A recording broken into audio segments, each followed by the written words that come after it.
जय हिंद दोस्तों, आप सभी का बहुत बहुत स्वागत है आपके अपने YouTube चैनल विजय जीएस पर फैमिली में। दोस्तों आज का जो हमारा लेक्चर होगा वो होगा केमिस्ट्री पर। दोस्तों केमिस्ट्री का हमने एक बहुत ही प्यारा चैप्टर चुना है जिसका नाम है कार्बनिक अम्ल। क्या है दोस्तों उसका नाम? कार्बनिक अम्ल है। दोस्तों इसके बारे में हम लोग समझेंगे आखिरकार ये कार्बनिक अम्ल क्या है, कहाँ कहाँ किस तरीके से इसका इस्तेमाल है, कहाँ कहाँ पाए जाते हैं, सबके बारे में हम लोग समझेंगे। सबसे पहले हम कार्बनिक अम्ल में दोस्तों जानेंगे क्या फार्मिक अम्ल के बारे में। क्लियर है दोस्तों? पहले हम क्या जानेंगे? फार्मिक अम्ल। आखिर ये फार्मिक अम्ल में यानी फार्मिक अम्ल कहाँ प्राप्त होता है इसके बारे में हम लोग समझते हैं। क्लियर है दोस्तों? फार्मिक अम्ल दोस्तों ध्यान दीजिएगा मधुमक्खी व लाल चींटी से प्राप्त होता है। तो फार्मिक अम्ल कहाँ से प्राप्त होता है दोस्तों? मधुमक्खी। क्लियर है? मधुमक्खी एवं लाल चींटी। क्लियर है? लाल चींटी से प्राप्त होता है। क्लियर है? यानी जब हमें मधुमक्खी और लाल चींटी जब काटती हैं तो वो हमारे शरीर में कौन सा एक प्रकार से अम्ल छोड़ती हैं तो उसका नाम है फार्मिक अम्ल। क्लियर है? तो प्रश्न क्या है कि मधुमक्खियों के डंक से या मधुमक्खी जब डंक मारती हैं तो वो कौन सा अम्ल छोड़ती हैं तो वो फार्मिक अम्ल छोड़ती हैं। समझ में आया दोस्तों? आशा है कि आपको समझ में आ गया होगा। तो फार्मिक अम्ल माने मधुमक्खी एवं लाल चींटी से प्राप्त होता है, कोई दिक्कत नहीं होना चाहिए। अब दूसरे अम्ल की बात करते हैं दोस्तों। दूसरा अम्ल है एसिटिक अम्ल। कौन सा अम्ल है? एसिटिक अम्ल। तो चलिए एसिटिक अम्ल। क्लियर है? अब ये क्या है, किस तरीके से है, आइए हम लोग समझते हैं। एसिटिक अम्ल दोस्तों फलों के रसों में प्राप्त होता है। तो फलों के रसों में एसिटिक अम्ल होता है ऐसे मान सकते हैं। क्लियर है? क्या फलों के रसों में क्या होता है? एसिटिक अम्ल होता है। कौन सा अम्ल होता है दोस्तों? एसिटिक अम्ल होता है। तो फलों के रसों में कौन सा अम्ल होता है? एसिटिक अम्ल होता है। समझ में आया दोस्तों? कोई दिक्कत नहीं होना चाहिए। एक नोट पॉइंट आप दिमाग में याद रखना दोस्तों कि सिरका में पूछते हैं कि सिरका में कितने % एसिटिक अम्ल पाया जाता है। सिरका में दोस्तों ध्यान दीजिएगा 4 से 8% एसिटिक अम्ल पाया जाता है। कितना? 4 से 8% क्या पाया जाता है? एसिटिक अम्ल पाया जाता है। एसिटिक अम्ल पाया जाता है इस तरीके। अब देखो एसिड कब हुआ उत्पन्न हो रहा है? सिरका देखते हैं, अगर खाए होंगे इसका टेस्ट लिए होंगे तो एसिड की तरह लगता है। क्लियर है? तो इस तरीके से आप इसको याद कर सकते हैं, कोई भी आपको दिक्कत किसी प्रकार का नहीं होगा। समझ में आया दोस्तों? अब हम बात करेंगे लैक्टिक अम्ल की। तो दोस्तों ध्यान दीजिएगा लैक्टिक अम्ल क्या है, आइए इसके बारे में हम लोग समझते हैं। इसमें क्या पाया जाता है, कहाँ पाया जाता है, सबके बारे में समझते हैं। तीसरा आपको अम्ल याद रखना है दोस्तों लैक्टिक अम्ल। क्लियर है? तो इसको हम लिख सकते हैं क्या? लैक्टिक अम्ल। क्लियर है? तो लैक्टिक अम्ल क्या है, किस तरीके से, कहाँ से प्राप्त होता है? ध्यान दीजिए दोस्तों, ध्यान दीजिए दूध में लैक्टिक अम्ल पाया जाता है, ये चीज़ जानिए। तो दूध में ध्यान दीजिएगा, दूध में कौन सा अम्ल पाया जाता है? लैक्टिक अम्ल पाया जाता है। तो दूध में कौन सा अम्ल पाया जाता है? लैक्टिक अम्ल पाया जाता है, कोई दिक्कत नहीं होना चाहिए। लैक्टिक एसिड के जमने से हमें थकान महसूस होती है। अगर दोस्तों लैक्टिक एसिड हमारे शरीर में जम जाए, क्लियर है, तो जम जाए तो क्या होता है? हमें थकान महसूस होता है। क्या महसूस होता है? तो थकान महसूस होता है। क्लियर है? तो लैक्टिक एसिड के जमने से हमें क्या महसूस होता है? तो हमें थकान महसूस होता है, कोई दिक्कत नहीं होना चाहिए। अब हम बात करेंगे दोस्तों साइट्रिक अम्ल के बारे में। तो चलिए दोस्तों चौथा क्या है? साइट्रिक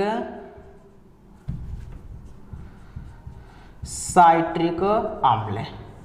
क्लियर है? तो हम किस अम्ल की बात कर रहे हैं दोस्तों? साइट्रिक अम्ल। तो साइट्रिक अम्ल किस में पाया जाता है? तो खट्टे फलों में पाया जाता है। क्लियर है? तो साइट्रिक अम्ल दोस्तों कहाँ पाया जाता है? खट्टे फलों में पाया जाता है, फलों में पाया जाता है। क्लियर है? जैसे नींबू हुआ। क्लियर है? तो नींबू खट्टा किसकी वजह से होता है? तो दोस्तों नींबू खट्टा साइट्रिक अम्ल की वजह से होता है। तो चलिए एक बार हम लोग रिवीजन करते हैं दोस्तों।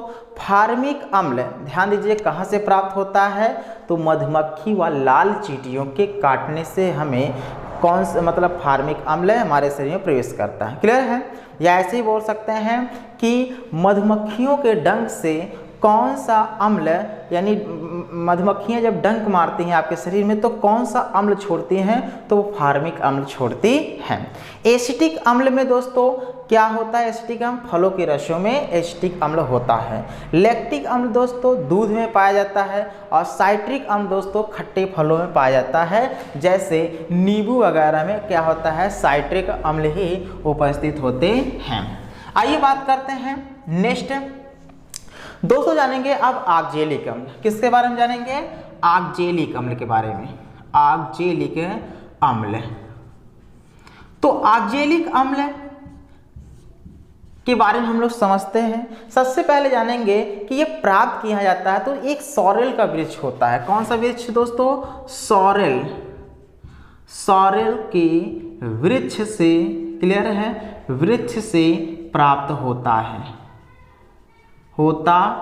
तो ऑक्जेलिक अम्ल कहाँ से प्राप्त होता है? सॉरेल के वृक्ष से प्राप्त होता है। समझ में आया दोस्तों? अब इसका यूज कहाँ करते हैं? जैसे फोटोग्राफी में हम इसका इस्तेमाल करते हैं, स्याही के धब्बों को मिटाने में। क्लियर है? तो इस तरीके से इसका हम प्रयोग कर सकते हैं। क्लियर है? तो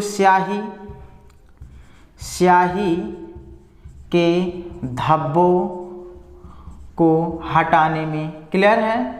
और दूसरा आपको याद रखना है दोस्तों, दूसरा हमने क्या बताया था आपको कि फोटोग्राफी में इसका उपयोग करते हैं। किस में करते हैं? फोटोग्राफी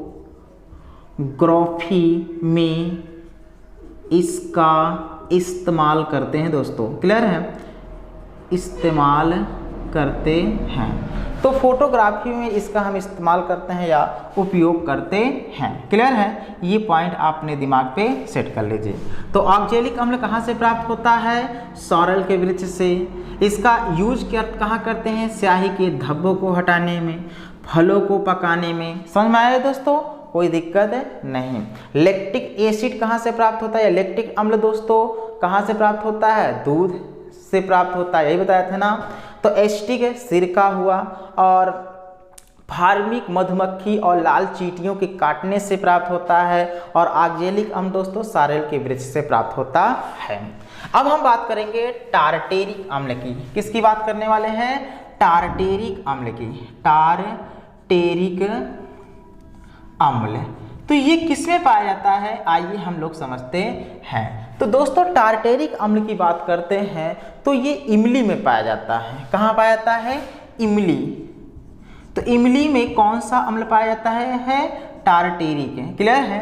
तो इमली देख कर दोस्तों हमारे मुंह से लार टपकता है, लार से टार हो गया, इस तरीके से इसको याद कर सकते हैं। क्लियर है?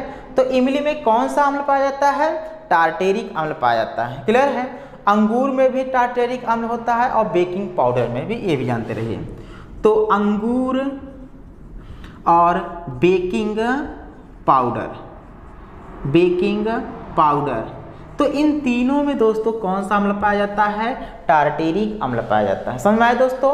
तो इमली में, अंगूर में, बेकिंग पाउडर में कौन सा अम्ल पाया जाता है? तो वो टार्टेरिक अम्ल पाया जाता है। ओके, अब बात करेंगे बेंजोइक अम्ल की। किसकी बात करेंगे दोस्तों? बेंजोइक अम्ल की। तो बेंजोइक अम्ल कहाँ किस तरीके से पाया जाता है? आइए हम लोग समझते हैं। तो घास, पत्ते, मूत्र से प्राप्त होता है। कहाँ से प्राप्त होता है दोस्तों? घास हुआ, क्लियर है, पत्ते हुए और मूत्र से प्राप्त होता है। तो बेंजोइक अम्ल कहाँ से प्राप्त होता है? घास, पत्ते और मूत्र से प्राप्त होता है। इसका यूज कहाँ करते हैं? पूछता है कि बेंजोइक अम्ल का हम यूज कहाँ करते हैं? तो दवा बनाने में। क्लियर है? क्या करते हैं दोस्तों? दवा बनाने में। क्लियर है? और दूसरा पॉइंट फलों को, ध्यान दीजिएगा, फलों के रस को सुरक्षित रखने में। क्लियर है? कहाँ करते हैं दोस्तों? फलों के रस को सुरक्षित रखने में भी हम किसका प्रयोग करते हैं दोस्तों? बेंजोइक अम्ल का प्रयोग करते हैं। क्लियर है? अब फूड प्रोसेसिंग में भी हम बेंजोइक अम्ल का प्रयोग करते हैं। तो दवा बनाने में, फलों के रस को सुरक्षित करने में हम किसका इस्तेमाल करते हैं दोस्तों? बेंजोइक अम्ल का प्रयोग करते हैं। कहाँ से प्राप्त होता है? घास पत्ते और मूत्र से प्राप्त होता है। तो इस तरीके से दोस्तों ये प्यारा सा हमारा मोस्ट इम्पॉर्टेंट लेक्चर था, जिसके बारे में हमने समझा और अच्छे से समझा। चलिए दोस्तों, अब अपने प्रश्नों का आंसर दीजिए। कहाँ? कमेंट बॉक्स में। पहला प्रश्न ध्यान दीजिए दोस्तों, चींटियां काटती हैं तो वो हमारे अंदर कौन सा अम्ल छोड़ती हैं? लिख सकते हैं, चींटियां काटती हैं तो वे कौन सा अम्ल छोड़ती हैं? पहला प्रश्न है। दूसरा प्रश्न है दोस्तों, ध्यान दीजिएगा, स्याही के धब्बों को हटाने में हम किस अम्ल का प्रयोग करते हैं? स्याही के धब्बों को हटाने में हम किस अम्ल का प्रयोग करते हैं? किस अम्ल का प्रयोग करते हैं? क्लियर है? तीसरा प्रश्न आपको बताना है दोस्तों। तीसरा प्रश्न बताना है कि सिरके में तिक्त स्वाद किसके कारण से होता है? सिरके में तिक्त स्वाद किसके कारण होता है? क्लियर है? तो सिरके में तिक्त स्वाद किसके कारण से होता है? प्रश्न का आंसर कमेंट बॉक्स में देना। नींबू खट्टा किस कारण से होता है? नींबू खट्टा किस कारण से होता है? तो नींबू खट्टा किस कारण से होता है? प्रश्न का आंसर कमेंट बॉक्स में देना है। लास्ट आंसर आपके लिए है दोस्तों, टमाटर सॉस में पाया जाता है कौन सा अम्ल? टमाटर सॉस में कौन सा अम्ल पाया जाता है? तो इस तरीके से इन 5 प्रश्नों का आंसर दोस्तों कमेंट बॉक्स में दीजिए। ये लेक्चर छोटा था लेकिन बहुत ही प्यारा था, बहुत ही इम्पोर्टेंट था, इसलिए हमने इसको बताया। तो चलिए दोस्तों, केमिस्ट्री के हम कल एक नए लेक्चर के साथ मिलेंगे। आज के लिए दोस्तों बस इतना ही, और इन 5 प्रश्नों का आंसर आप कमेंट बॉक्स में जरूर से जरूर दे देना। तो चलिए दोस्तों, कल फिर मिलते हैं नए लेक्चर के साथ। आज के लिए बस इतना ही। जय हिंद, जय भारत।